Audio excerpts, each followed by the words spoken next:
Time now for the Sports Six-Pack with Andrew Rogers.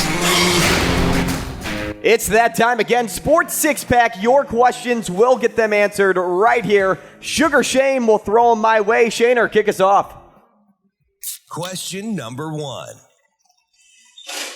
Being 30-point underdogs, how do you instill belief in a group that's carrying a ton of baggage right now?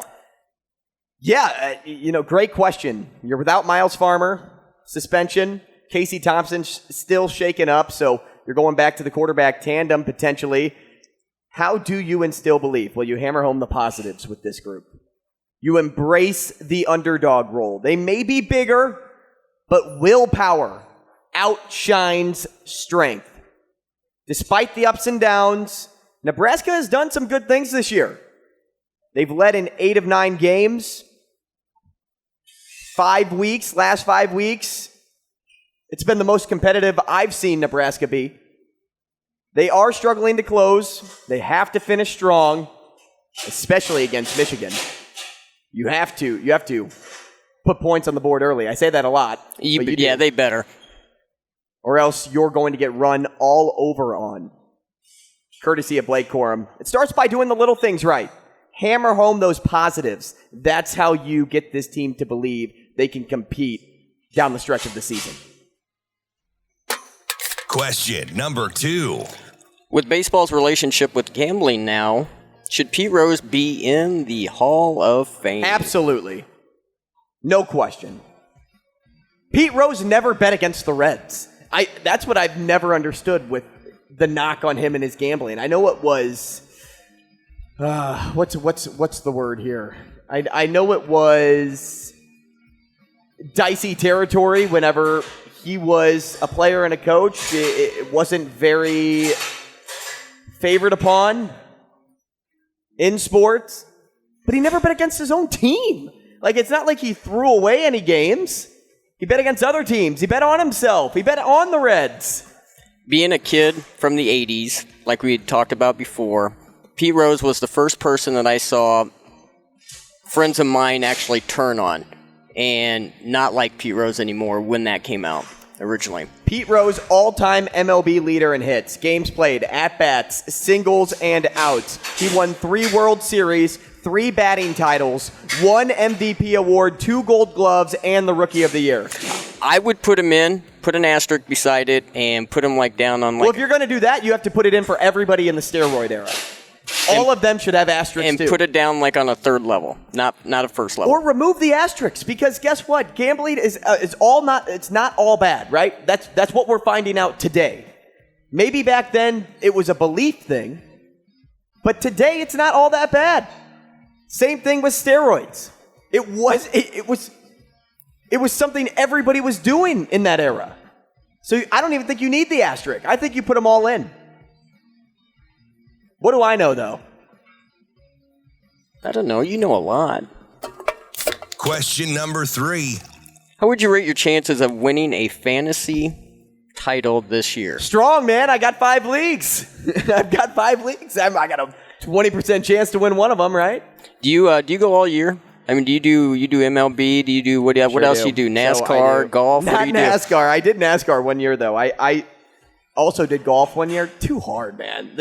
I don't know enough about NASCAR, and golf is actually a lot weirder than people think when it comes to fantasy. I do football, hockey, basketball, and baseball. That makes sense. Those are my 4 sports. I would argue and venture to say that for fantasy purposes, those are the high-profile sports.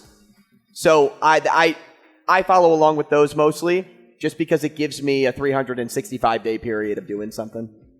But I think I could win. I'm in first in one league. I am top 4 in another. And in the other 3 leagues, I am top 6. So I'm in the playoffs. Let's go. Let's ride. That's good. Broncos country. How long do your playoffs go for? 3 weeks, and they are all before week 17. I think we stop at week 16 because, if you have Josh Allen as your quarterback and he plays in week 17, well, if they have a bye in the playoffs, he's not playing. So that screws you in fantasy, right? Yeah, especially if you're up 4 games or whatever. So we stop it a week early. It's not bad. Question number 4. Would you rather see Creighton win a NCAA championship at the buzzer or watch Nebraska win a national championship on a game-winning field goal? Wow. Well, let's go with Creighton because they've never won. And I'm going to stick with that just for that sole reason. I love college basketball too, as everybody knows. It's one of my favorite sports. How fantastic would it be to see Creighton this year, national championship, going down the court, maybe have a half-court heave like Gordon Hayward did against Duke, but Baylor Shireman knocks it down. You better start greasing the poles in Omaha because things are coming down. Like the rafters are coming down? Well, no, I was thinking more like a Philly celebration. Oh, gotcha. Question number 5. What sport would you compete in if you were in the Olympics? Now, it doesn't say winter or summer, so... Good point. Yes, now I can actually really think. Track and field is a huge sport when it comes to that, but my favorite sport to watch in Olympic Games is swimming. I would swim, believe it or not. If I could be one of the best swimmers in the world, that to me is the most exciting Olympic That's the sport. Pinnacle right there?